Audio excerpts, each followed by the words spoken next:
Bom dia a todos, estamos aqui de volta com mais um Fala Colunista, que é esse espaço que a gente traz os nossos colunistas da Interesse Nacional para falar para a gente sobre os textos que eles fizeram. Meu nome é Felipe Camargo, eu sou colunista também aqui da Interesse Nacional e sou diretor do Irice. Eu estou aqui hoje com ele, que é economista, diplomata, foi embaixador do Brasil no México e no Equador e foi membro da, da delegação brasileira permanente em Genebra. Ele também foi professor de História da Política Externa do Brasil no Instituto Rio Branco. Tudo bom, Sérgio? Como é que você está? Tudo bem, prazer estar aqui no Interesse Nacional, falando agora em vez de escrevendo, né? Um prazer. Perfeito. Então, assim, você escreveu um texto muito legal, eu achei muito legal mesmo, porque eu sou muito fã de Tocqueville e sou muito fã do Levitsky. E você escreveu um texto no Interesse Nacional sobre os caminhos da democracia. O Tocqueville, Levitsky e o Trump. É dividido em quatro partes, mas isso daí você vai explicar melhor. Por favor, explica um pouquinho para a gente do seu texto.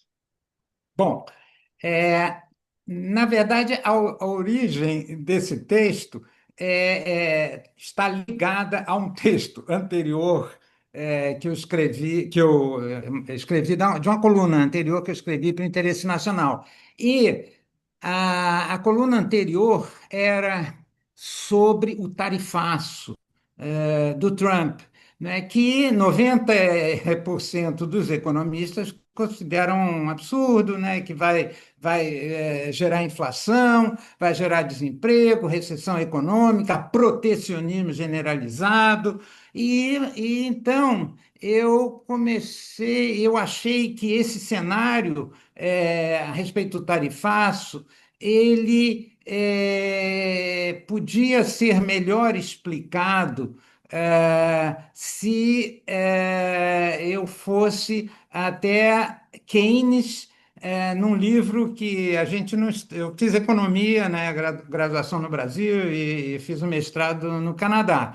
Mas a gente estuda Keynes, né, mais a teoria geral, a gente estuda a síntese neoclássica e SLM, né, mas a gente não estuda as consequências econômicas da paz, não é? Que é um livraço, né, do Keynes e que explicou por que, né, que, na verdade, o mundo, a Alemanha, acabou no desastre econômico que acabou. Né? E então, eu fui até Keynes e procurei ver como uma política econômica absurda, do ponto de vista da racionalidade econômica, que é o tarifaço, como ela poderá ter consequências tão desastrosas como teve a política econômica do Tratado de Versalhes. Porque o Tratado de Versalhes, né, com as exigências absurdas de reparação de guerra para a Alemanha, impostas pelo Clemenceau, como o Trump impõe o tarifaço, então, como uma política econômica profundamente absurda, né, porque era previsível que um país inviabilizado economicamente acabaria numa radicalização política. Mas ninguém queria saber disso. Né? As pessoas estavam seguindo o Clemenceau, que tinha, em relação à Alemanha, um espírito de vingança. Né? E então, Keynes disse: "Ó, essa vingança pode custar muito caro ao mundo, né? E, de fato, acabou custando. Então, na coluna anterior, né, sobre o tarifaço, eu procurei, digamos, ir aos clássicos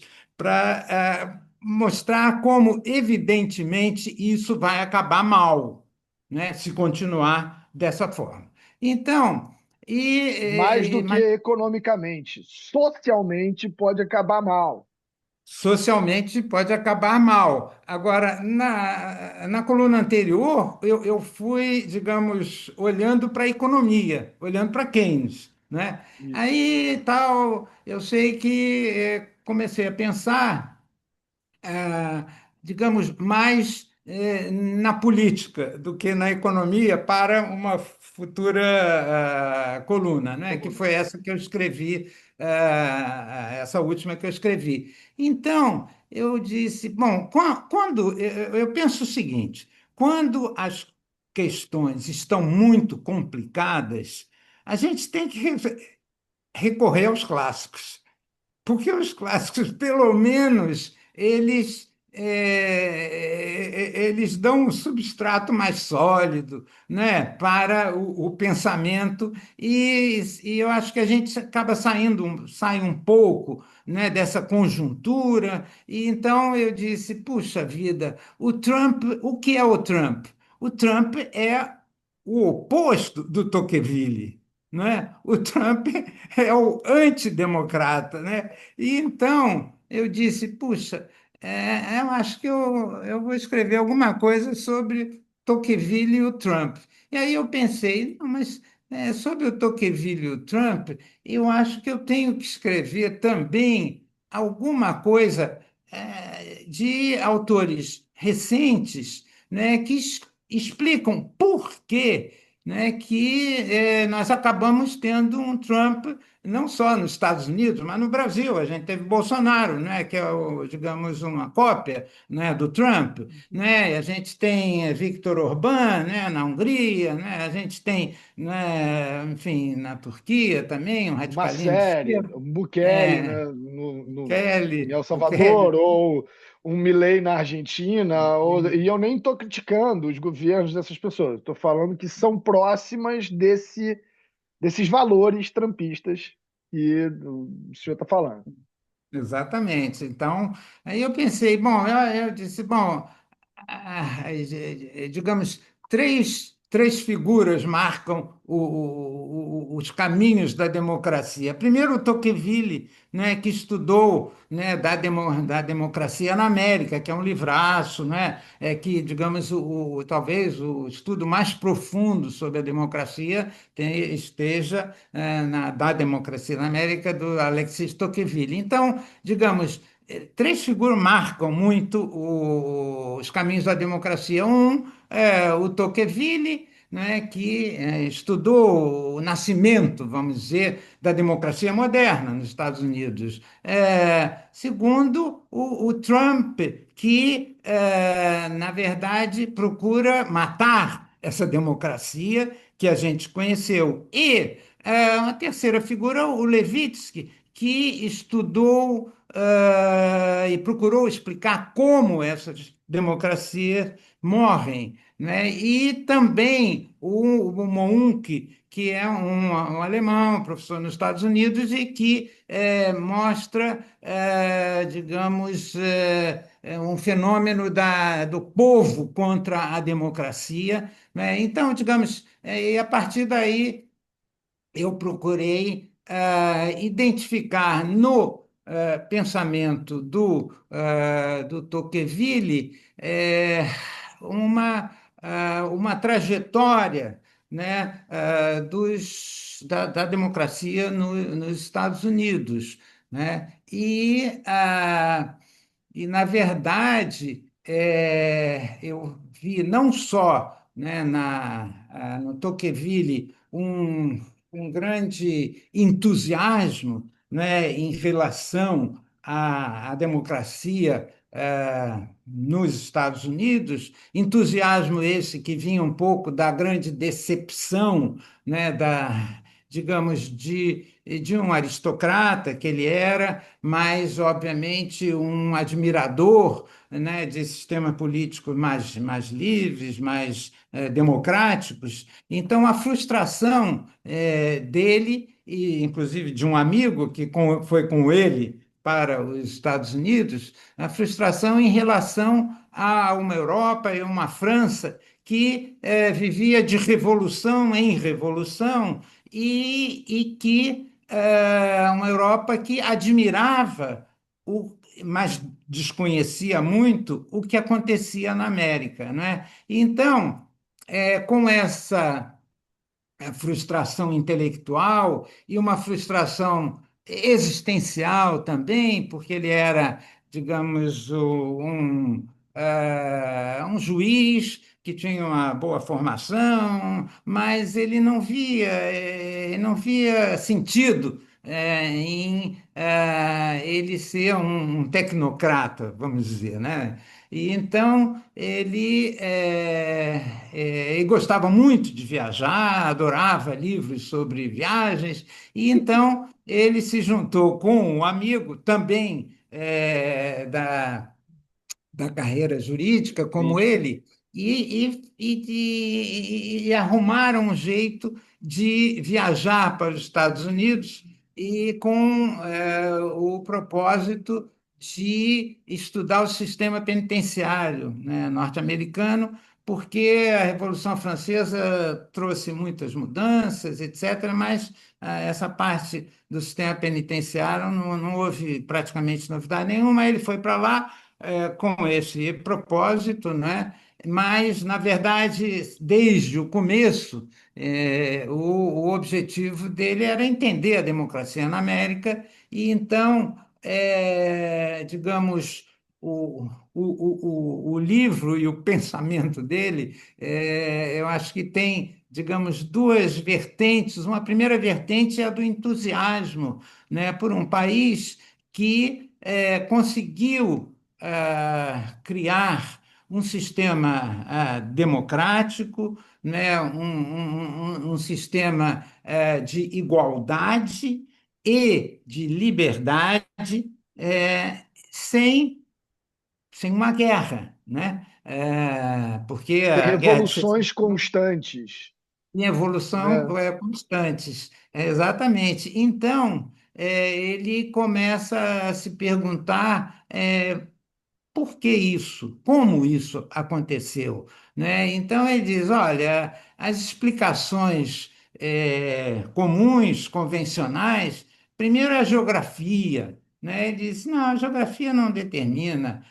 Segundo, as leis. Aí ele diz: não, mas as leis não explicam isso. Se as leis explicassem isso, era muito fácil fazer uma democracia no México. Era só copiar as leis americanas É. e tinha democracia. Então, ele começa a ver que essas explicações convencionais não surtem muito, não tem uma capacidade explicativa muito grande, e então ele começa a observar a vida dos americanos, e nesse sentido, digamos, é um livro que vai além da ciência política, ou da história, e vai também para a antropologia, né, no sentido de que a forma de vida dos americanos, ela acaba produzindo uma generalização das associações, né? Então, essas associações, elas se desenvolvem, né? Há um espírito cooperativo entre as pessoas, e o sistema político vai de baixo para cima, não é? Ele começa, digamos, na pequena vila, no condado, do, do do- condado vai para o estado, do estado vai para a União, né? Então ele diz: olha, e a participação da União nos matters da parte de baixo é muito pequena, né? As exatamente. decisões da União fazem pouca diferença nas decisões de vida das pessoas de baixo. Ele fala isso no livro em algum momento. Exatamente, exatamente.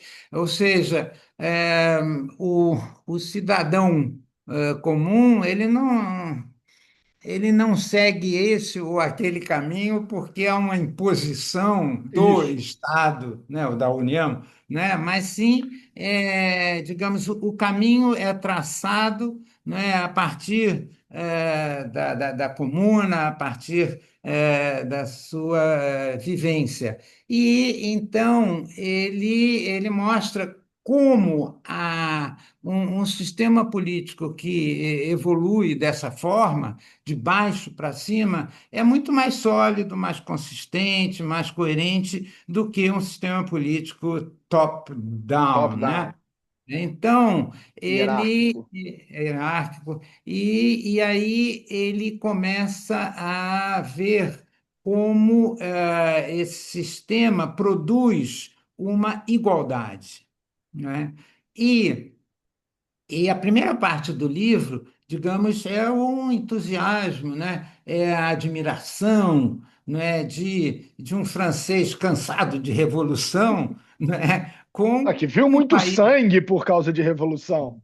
muito Né? sangue. Ele foi para lá, se não me engano, foi em 1808, uma coisa assim, É, 1805, que é logo depois da Revolução Francesa, é posterior. Não foi exatamente. antes e nem durante, foi posterior. Ele já tinha acknowledged, ele já tinha entendido o sangue que foi derramado na Revolução Francesa e como que os Estados Unidos, que tinha feito uma revolução logo antes, não tinha esse sangue todo. Teve uma guerra e parou. Exatamente. É isso daí que ele sofreu por conhecer esse É, passado da Revolução. E os pais, o pai e a mãe, tiveram presos durante a sim. Revolução Francesa e o pai escapou por pouco da guilhotina. Então, digamos, tem uma história pessoal, né, que levava ele digamos, a ter uma aversão às grandes revoluções, né? E então, digamos, na visão dele, as explicações convencionais, a geografia, o clima, as leis, etc., né, falhavam e ele foi estudar a democracia na América com o objetivo de identificar como floresce uma democracia, e a primeira parte do livro é o reconhecimento de que um sistema social, político, econômico, que se constrói, né, a partir da base, ele tem solidez e ele produz igualdade. Então, ao mesmo tempo que produz igualdade, esse sistema produz liberdade. E, digamos, o Tocqueville tem um raciocínio binário não simplista, ou seja, ele raciocina muito a partir desses dois elementos, desse binário, a igualdade e a liberdade, né? Então, ele vê que nos Estados Unidos existem esses dois elementos. E, digamos, ele visitou, né, os Estados Unidos, Sul, Norte, né, a Nova Inglaterra, Então, onde ele lembrando que naquele tempo os Estados Unidos Sul e Norte era bem menor. exatamente, Ele foi até ali, Maine, Baltimore, ali e, um pouquinho e- abaixo de Washington, para não pensarem que ele foi até o Texas aqui, porque lá naquele exatamente. momento os Estados Porque Unidos eram só 13 colônias. exatamente. Porque, na verdade, os Estados Unidos cresceu muito porque os É, Estados Unidos pegou metade do México. isso. Metade do México. O Literalmente, México 50 e tantos por cento do território mexicano. 50%. Digamos, isso ocorreu em 1848 e ele teve lá em 1831. Então, digamos, ele não viu esses Estados Unidos Não. que avançou em Só para relação. deixar claro aqui para o É, pessoal, que o pessoal entender que naquele momento os Estados Unidos eram só as 13 primeiras colônias. não, Ia eram. ali até Virgínia, enfim, Exato, South exatamente. Carolina, talvez, eu acho que tinha South Carolina. Enfim, mas é Uma- até ali. Ele foi até ali e voltou para Boston.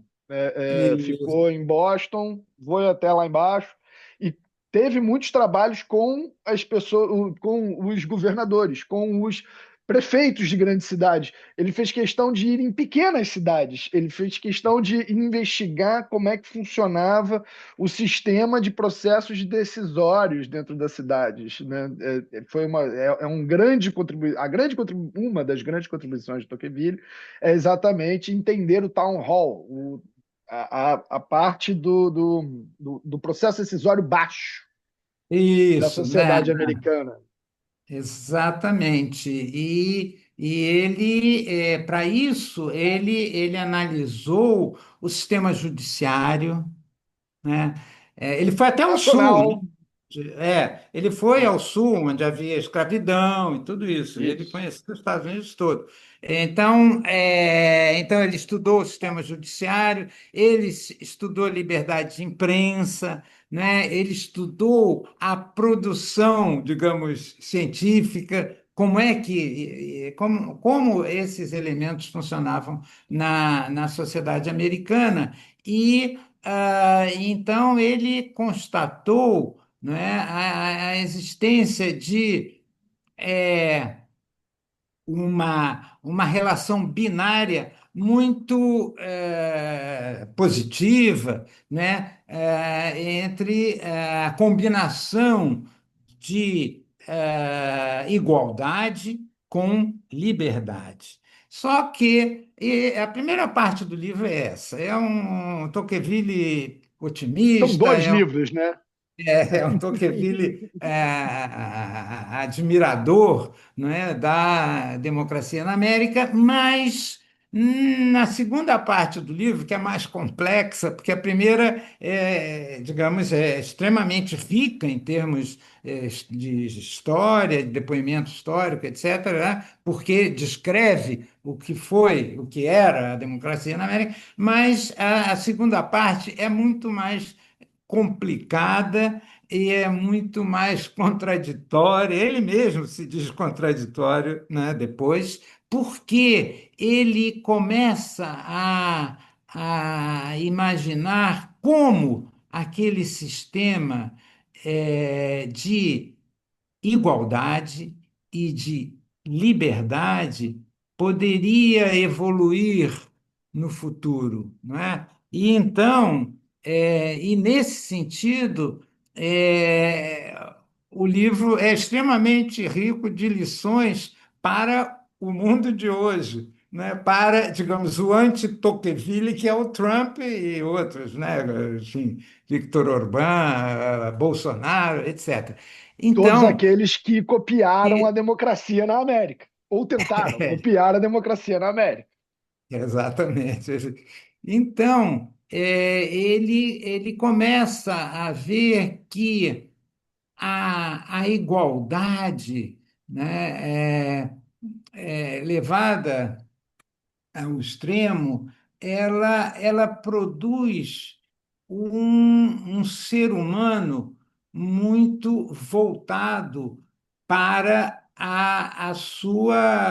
o seu trabalho, né? A sua família, a, A sua a sua religião, realização existencial a partir do trabalho e ele começa a ver que esse indivíduo, digamos, produto de uma igualdade, vamos chamar absoluta, ou uma absoluta. igualdade exagerada, ele acaba sendo uma pessoa que não tem interesse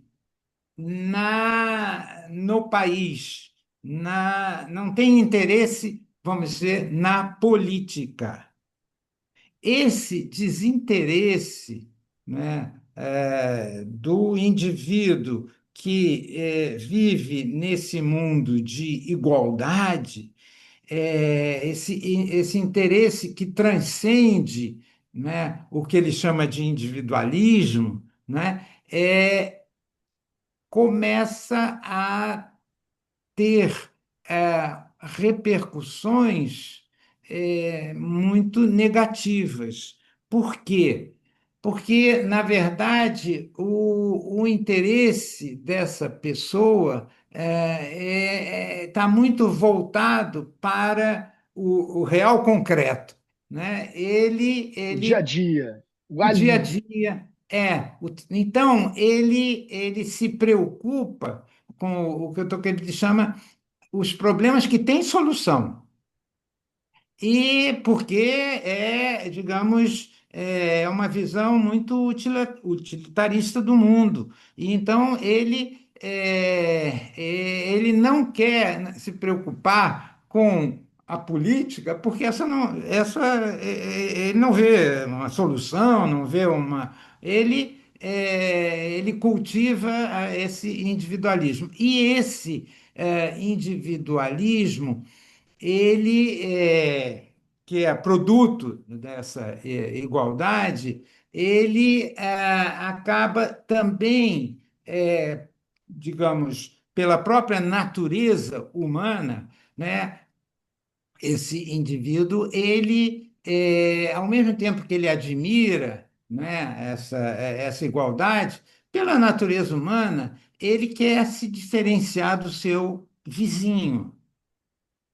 Mas num mundo de igualdade, que é, digamos, Absoluta, absoluta, absoluta. que é, digamos, num certo sentido, a antítese do mundo da aristocracia, nesse mundo de igualdade, o indivíduo ele preza a igualdade, mas ao mesmo tempo, pela natureza humana, ele quer se diferenciar do seu vizinho. E como se diferenciar do seu vizinho? Esse indivíduo ele não tem uma formação humanista, não tem uma preocupação filosófica, né, não tem angústias políticas, nada disso, né? Esse indivíduo, mas ele quer se diferenciar do vizinho. Como? Com bens materiais. E então, digamos, o Tocqueville começa a ver aí nesse regime de igualdade absoluta, né, as sementes da própria destruição ou ameaça, digamos, de destruição desse sistema, e porque digamos, essa igualdade absoluta acaba gerando um desinteresse pela política, e esse desinteresse pela política tem, por consequência, a emergência de figuras que são vistas como distantes daquele mundo e que acabam sendo figuras tendentes a um autoritarismo, porque não há uma relação, digamos, da sociedade civil com esse Estado, né, com a União, né, porque as figuras, as pessoas, a população fica muito indiferente ao sistema político, né? Então, aí começa o pessimismo, né, de Tocqueville. E ele analisa muito esse pessimismo a partir de uma visão da relação, né, binária entre, digamos, liberdade, igualdade e liberdade. Que é Então, igualdade e individualismo, né? igualdade, É um isso, ping-pong entre você ser igual e você ser individual. É difícil de você identificar uma coerência nessas duas coisas. De um lado você é igual, de outro você é diferente. Então é muito é, difícil é, de você colocar na cabeça de uma pessoa como que você funciona dentro desse processo. isso. Então, ele estuda, digamos, a relação entre igualdade e liberdade num sistema em que você tem igualdade e você tem liberdade, então a resultante dessa relação binária é, digamos, uma democracia saudável, uma democracia, né, onde você tem, de um lado, igualdade, do outro lado, você tem liberdade. Só que existe outra possibilidade, é que você tem a igualdade, né, e você não tem liberdade, né? Esse Uhum. sistema é extremamente perigoso porque você tem como resultante, né, no plano político, o que você tem, na verdade, a tirania da maioria, Maioria. todos iguais, não é? Então, a maioria então manda e você não tem liberdade, né? Para Então, alguns. Na verdade, você não tem liberdade para nenhum, mas alguns sentem que tem mais liberdade do que outros. é, Ele chega a falar, fazer ele esse faz essa. contraste no livro, É, de que a maioria vai achar que está vai ser mais livre quando você comparativamente retira a liberdade de outras pessoas. E você tem que tomar cuidado com aqueles que trazem, que hoje em dia a gente chama de populismo. Né? exatamente. Ele não Hoje, chama disso. Mas se hoje, você não, for lá, ele não chama disso, é, mas na hora que você olha, você fala, nossa, isso é muito populista. isso ele chama de democracia despótica, É né? isso, Ele chama de tirania da da maioria, maioria. porque não há liberdade. Então, é um regime tirânico. Mas há igualdade. Como há igualdade, então as pessoas acabam apoiando, né, um líder, digamos, representativo dessa tirania. O terceiro caso é em que você não tem igualdade e você tem liberdade absoluta. Aí é a anarquia, né? Aí é a anarquia, né? Então, digamos, são esses três, né, sistemas que ele estuda e digamos, muito do que ele analisa, né, acaba tendo grande repercussão, né, para uma análise do mundo de hoje, né? Então, por exemplo, o Farid Zakaria, né, nos Estados Unidos, ele criou, né, o conceito que hoje todo mundo usa e tal, né, de democracia iliberal, não é? O que é democracia? Enfim, democracia liberal. Venezuela era, com Chávez, uma democracia iliberal, ou seja, tinha eleição e É. acabavam A Rússia, escolhendo. ele dá o exemplo da Rússia, né? Naquele tempo ele deu o exemplo da Rússia, né? Rússia. Mas É, a ideia é, é que você tem eleições, você tem todos os processos que teoricamente fariam uma democracia, mas na realidade, no limite, é uma ditadura com um representante apenas da classe política que se propaga infinitamente. É, exatamente. Então, o que o Farid Zakaria hoje chama de democracia iliberal é uma coisa, é o que o Tocqueville já, né, visualizava naquela época como, digamos, aquele sistema em que você tinha igualdade, né? Então, tinha eleição e acabavam escolhendo uma figura que Sim. era, digamos, o líder de um sistema de tirania da De tirania maioria. da maioria. O E- engraçado você falar do Farid que o estudo dele leva para o estudo do Levitsky, que é o autor Hum, Como as Democracias Morrem, que ele é, divide em cinco, ele faz um range possibilidades de democracia absoluta até uma ditadura absoluta, e ele vai colocando no meio do caminho, e hoje em dia o range que se usa para determinar as democracias do mundo. Os Estados É, Unidos não é uma democracia completa. As democracias completas são democracias, se não me engano, são tipo 10 ou 12, que é os nórdicos, a Austrália, a Nova Zelândia, mas muito poucas. E os Estados é, Unidos é um para a direita, é um pouquinho menos do que uma democracia, digamos, perfeita, né? é, Na é concepção do uma, Levitsky, né? é, Mas é, eu queria te fazer uma perguntinha sobre. sim, Ele fala muito, o Tocqueville fala muito sobre liberdade e principalmente liberdade de imprensa. E em segundo lugar, ele fala muito, como ele era um juiz, ele era da carreira judiciária e tal. Ele fala muito sobre a legalidade, o processo de formação da legalidade. Fala, como você mesmo aponta no texto, ele fala muito sobre o papel do juiz, como é que o juiz, inclusive ele ficou aterrorizado com o fato de que o juiz nos Estados Unidos era eleito.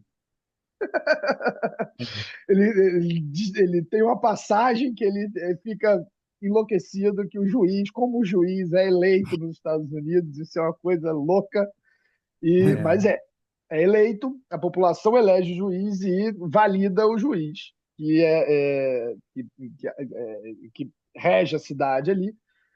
Fala que tem as questões políticas é, do juiz, mas eu queria. Hoje, o Trump, nesses 100 primeiros dias de governo, né, nesses cento e poucos dias de governo, ele fez duas coisas. Ele tem problemas com os dois. Ele tem problemas com o sistema judiciário americano. Efetivamente, é, é, é, falou para ele não fazer coisas, ele continuou fazendo. E a gente está vendo uma briga entre o judiciário e o executivo, e ninguém sabe quem é que está ganhando. Na verdade, a gente sabe quem é que está ganhando, mas não deveria estar ganhando, enfim, tem os seus limites. E a segunda coisa é a liberdade de imprensa, que o Trump ataca o tempo todo. Ele ataca a imprensa constantemente. E ataca também a liberdade. Recentemente, a Amazon falou que não ia baixar os preços em algum momento, e ele falou que isso era uma agressão. Literalmente. Era uma agressão. Então, isso é liberdade da Amazon. Né? é, Literalmente uma liberdade econômica de uma empresa decidir não é, abaixar seus preços. E ele é, atacou essa liberdade econômica. Então, na verdade, eu tô mudando um pouquinho do Tocqueville especificamente, mas trazendo do Tocqueville para o hoje. Eu queria falar um é. pouquinho de hoje também, a gente já está aqui Lógico, lógico. É, avançado na conversa, e eu queria que você falasse é. um pouquinho da E, relação do Tocqueville com o hoje, com o agora. é, Então, essas três então, coisas me chamam muita atenção no Trump, eu queria que você falasse um pouquinho. isso que você falou é super importante e é um aspecto que eu não tinha mencionado. É porque, na verdade, a concepção do Tocqueville é a de que para você identificar regimes que não estão indo na direção de uma democracia real, né, que seria igualdade e liberdade, você precisa atentar para o seguinte: para o Tocqueville, uma democracia digamos, verdadeira, ela tem que ter aspectos aristocráticos. Quando você falou no sistema judiciário, ela tem que ter uma vertente aristocrática. Quando você falou no sistema judiciário, ele diz: o juiz é a semente aristocrática que uma sociedade democrática tem que ter. Por quê? Porque uma sociedade absolutamente democrática seria uma sociedade onde não haveria nenhuma tensão, não haveria Política. nenhum debate, uma sociedade da tranquilidade absoluta. Ele diz isso. Aí ele começa, é a segunda parte do livro, ele começa a questionar a primeira parte do livro. Isso. Então, ele diz: eu vejo no final da minha obra que no começo, eu condenava violentamente as revoluções, mas pior do que ter revolução é não ter nenhuma revolução. E qual a solução? A solução que ele aponta é, em vez de você ter uma grande Revolução Francesa, você ter pequenas revoluções, porque essas pequenas revoluções elas vão garantir que o sistema político se renove, se reforme e vão impedir, as pequenas revoluções vão impedir uma grande revolução, que essa tem tortura, né? Tem Robespierre, né? Tem Muito sangue. muito sangue, né? Então, e ele diz que uma maneira de evitar isso é exatamente você tendo aquelas sementes aristocráticas que são o sistema judiciário, né? Então, nisso, eu acho que ele ensina muito para o que acontece hoje. Mas, digamos, indo para o mundo de hoje, outro dia assisti um seminário, né, no YouTube do Martin Wolf, em que ele dava uma definição que eu achei muito curiosa, né, de democracia. Ele dizia que democracia é a guerra civil civilizada, em que ah, os adversários reconhecem o resultado.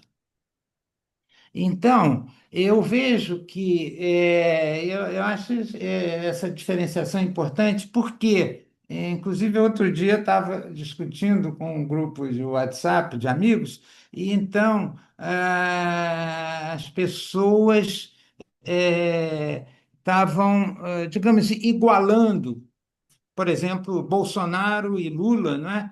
E eu dizia, olha, Bolsonaro, Trump, Lula, eu dizia, bom, mas tem uma diferenciação.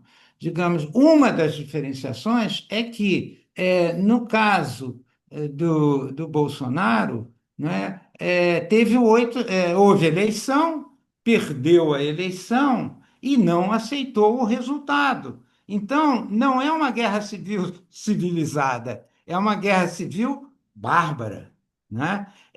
O Trump, o que fez? Teve eleição, teve resultado, perdeu e teve o 6 de janeiro, né? Então, digamos, uma diferenciação aí é que, no caso brasileiro, né, e no caso dos Estados Unidos também, né, o Biden perdeu a eleição, a Kamala Harris e aceitou, né? Aqui, né, quando o Bolsonaro ganhou, primeiro o Lula aceitou, né? Então, digamos, esse aspecto eu acho ele é fundamental, né? E o que eu vejo de lição, vamos dizer, né, do Tocqueville é nesse sentido que, inclusive, o Levitsky, né, ele aponta muito isso, né? Ou seja, hoje em dia. as democracias não morrem,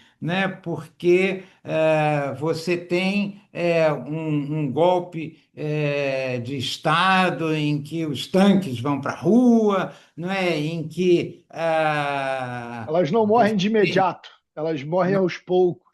elas morrem aos poucos. E morrem aos poucos porque as instituições, né, vão sendo instrumentalizadas, né, e vão sendo domesticadas, né, e vão, então, sendo dominadas, né, por um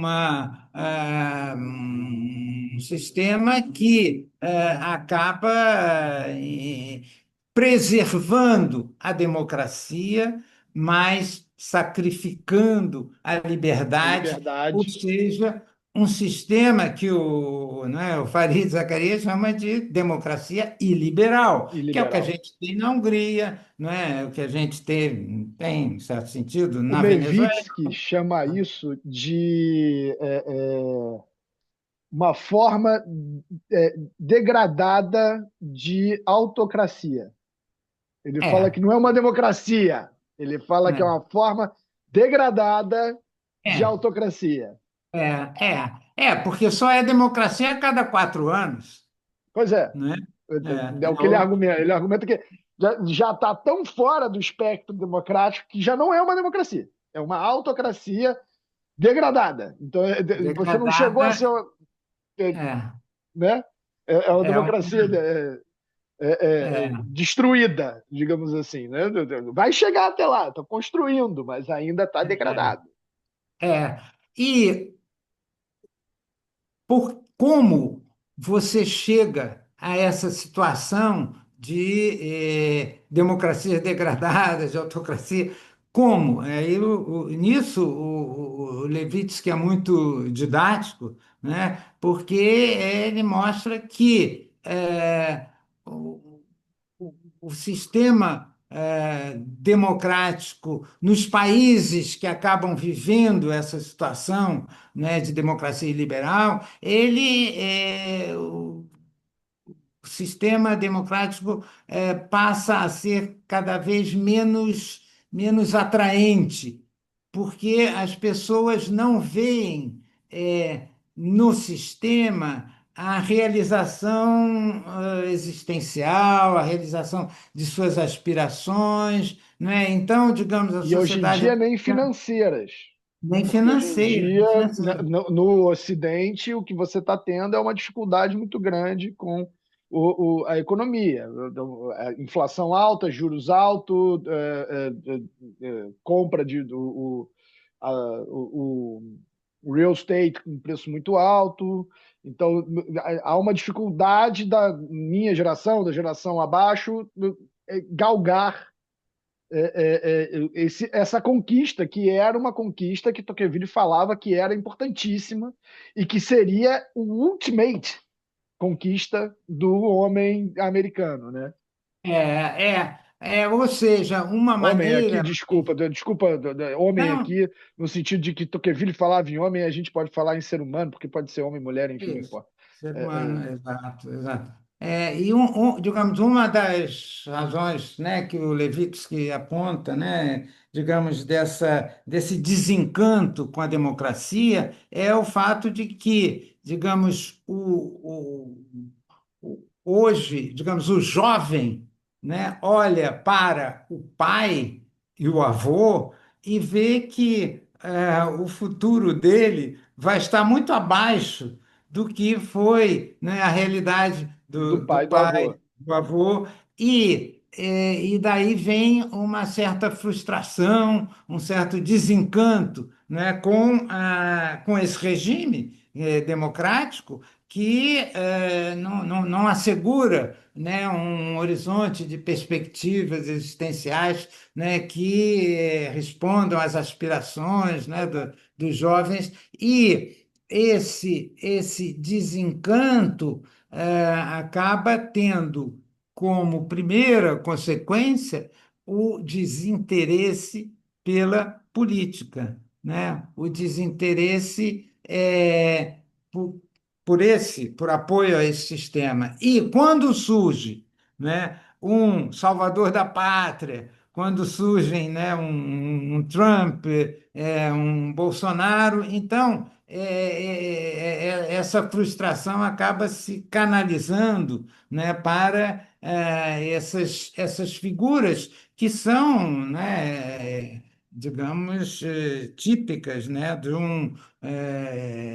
um autoritarismo e que leva a decadência, né, e a destruição da democracia.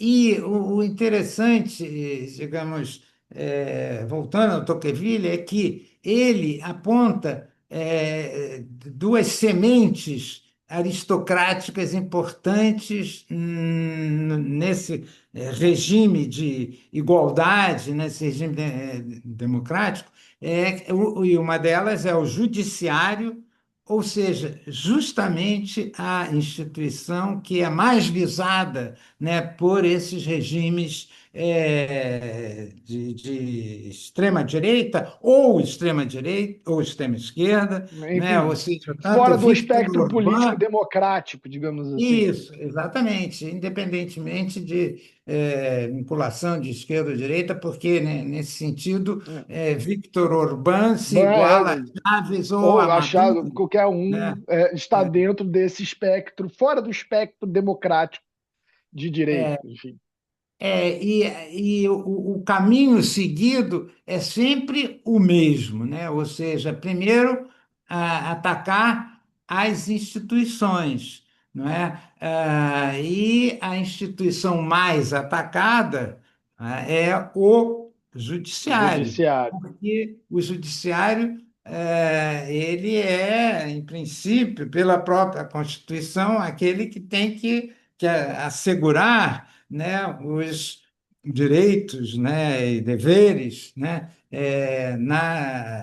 determinados na Constituição. E, então, a primeira instituição mais é, é, criticada, né, é exatamente o judiciário. E a outra instituição que é imediatamente também Agredida, atingida é a imprensa, né? Então, o Tocqueville fala muito, né, como é eu lembro. essencial a liberdade de imprensa, né? E então o que a gente vê hoje, né, muito claramente, né, agora nesse segundo governo Trump, né, de forma até didática, né, é como ele ataca o judiciário, porque ele toma decisões que o Sobre as judiciário decisões do judiciário. Ele toma decisões, o judiciário contra fala para ele fazer diferente e e ele ele não não faz. cumpre. E ele não cumpre, né? Segundo, a liberdade de imprensa, não é? Ou seja, condenando aí né, a imprensa de uma maneira geral, alguns órgãos de imprensa, o Washington Post, né, acabam se domesticando, né, mas os outros órgãos resistem, né, a essa imposição e ataca, digamos, o pensamento, ataca as universidades, né? Ataca o mundo da ciência, né? E ataca da forma mais vil, ou seja, retirando recursos ou perseguindo até, né, universidades como Harvard, que, Narrava. diferentemente de Columbia, né, resistem, né, a essa Vou fazer um imposição, adendo aqui. né? Minha É universidade, uma. eu fui aluno de Colômbia e Colômbia voltou atrás, graças a Deus, voltou atrás das decisões e falou que não faria o que o Trump pediu. Está tendo um É, problema agora, generalizado lá é também. verdade. Mas ele ataca todas as E, universidades, e todas as universidades tiveram problema, como Princeton, todas as Ivy Leagues. Ele foi atrás como é que é? De Chicago também, mas Chicago tem outras fontes dentro do estado, assim como a Universidade da Califórnia. Mas é, Stanford está com problema também. É, É, é muito significativo. é. Agora, um dos aspectos que até Tocqueville fala, né, digamos, no despotismo, né, de países asiáticos e tudo, né, ele chega a falar, digamos, nessa visão de mundo em que você tem, né, um Ocidente mais democrático e outras regiões do mundo que Menos muito democrático. distanciadas disso. Então, o que eu acho que vale a pena a gente mencionar é o fato de que, na verdade, o Trump, na minha avaliação, é uma tentativa desesperada de fazer com que a, a hegemonia dos Estados Unidos seja assegurada a qualquer custo, né? E ele identificou, né, uma como saída para isso, uma solução que todos os economistas que têm uma formação identificam como uma saída suicida, né? É, Porque, na verdade, o que a gente vê, né, nesses 100 dias é os Estados Unidos impondo, né, ao mundo soluções que representam uma perda, né, de racionalidade econômica, né, porque essa ideia das imposição, né, de tarifas, ela faz com que a produtividade, com que as cadeias globais de valor, né, acabam perdendo força, né, e se dividindo, né, de forma que a produtividade acaba caindo. caindo. Então, digamos, na minha avaliação, a política econômica, a política comercial, né, sobretudo do Trump, é suicida no sentido de que ele está impondo ao mundo um custo extremamente elevado para compensar uma perda de competitividade da economia norte-americana em relação à economia chinesa, né? Ou E indiana, ou o de vietnamita. outros países. Tem algumas E, é, que ele tem então, problema. Não é com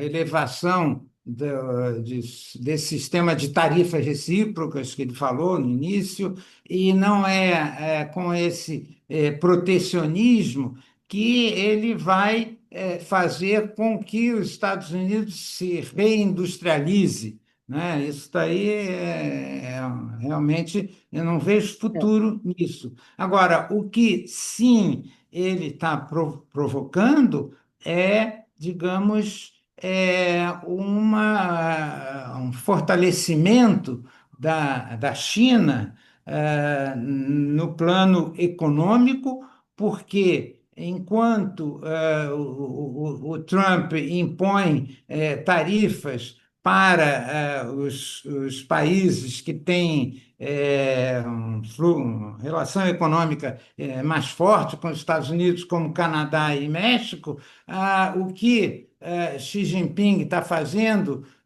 no Sudeste Asiático, ali naquela região de influência chinesa, é exatamente o contrário, ou seja, está intensificando, né, fazendo com que esse regionalismo econômico asiático tenha cada vez mais força, né? Então, digamos, é suicida no sentido de que, enquanto um lado toma medidas que só fragilizam os laços econômicos e as relações políticas também, né? Que é o Trump em relação a parceiros como o Canadá, México e, inclusive, a União Europeia. Enquanto isso, Xi Jinping fortalece o regionalismo asiático, né, ganha uma dimensão maior, né, na sua relação com a União Europeia e com o BRICS, né?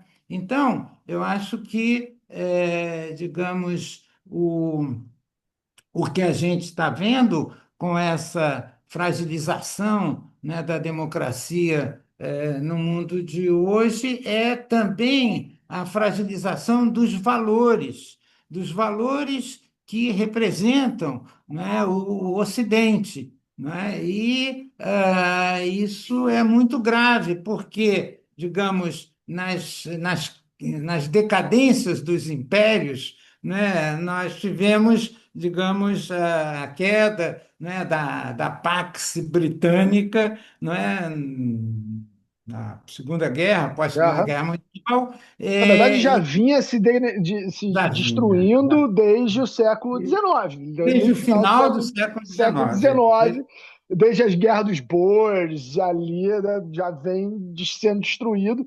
Na Primeira Guerra Mundial já é uma coisa que não é clara que eles têm o controle do Império, e na Segunda Guerra Mundial eles abrem mão completamente do Império. Aí Exatamente. eles falam, não quero mais. Mas, digamos, foi uma transição de impérios, da Pax Britânica para a Pax Americana, mas de impérios que dialogavam, Isso. de impérios que, de O, alguma forma, tinham valores comuns. a Inglaterra quis dar para o outro império a hegemonia. Ela abriu É, mão, enquanto que os Estados exato, Unidos não está disposto a abrir mão da sua hegemonia para um novo império. Então é, nós é, vamos ter uma quebra de processo aí no meio. Sérgio, é, eu vou ter é que te uma. interromper e Tá eu certo. quero Então, muito receber você de novo aqui quando é um você fizer o prazer. seu segundo Tá texto, bom. para a gente Tá poder bom. falar para o pessoal um pouco melhor, um pouco mais e se estender nessa parte, que eu tenho certeza que você vai se estender nessa parte Uhum. da derrocada do Império Americano. E vão ser quatro textos sensacionais. Espero te receber aqui pelo menos mais 3 vezes. Vou te chamar Tá quando, ótimo. vou te chamar quando sair o texto imediatamente, Tá tá? Mas certo. a gente já Não, até passou do horário aqui, eu já perfeito. tô dando acréscimo, pedindo Tá plaquinha, certo. tá? Não, Mas muito obrigado. para mim foi um prazer enorme, poxa, poder dialogar com vocês e é uma oportunidade enorme. E sou muito grato aí a essa lembrança aí do Rubem Barbosa de me chamar para ser colunista aí do Interesse Não, Nacional imagina, foi um prazer ter você como bom, colunista e é um prazer ter você aqui. A conversa foi sensacional. Você não sabe como eu fico feliz de falar de Tocqueville, como eu fico feliz de falar obrigado. de Levitsky, tá? Poxa, é sensacional. Mas muito obrigado. A gente recebe aqui você quantas vezes você quiser. E muito obrigado ao pessoal que assistiu até agora. Muito obrigado ao pessoal que está assistindo nas nossas lives. Espero que vocês curtam, compartilhem. Tá? A gente faz um trabalho aqui, é para vocês mesmo. Por isso que a gente está trazendo nossos colunistas. E muito obrigado, Sérgio. Muito obrigado mesmo. Obrigado. Enorme prazer para mim também. Um grande abraço, Felipe. Tudo de Tchau, bom aí. tchau.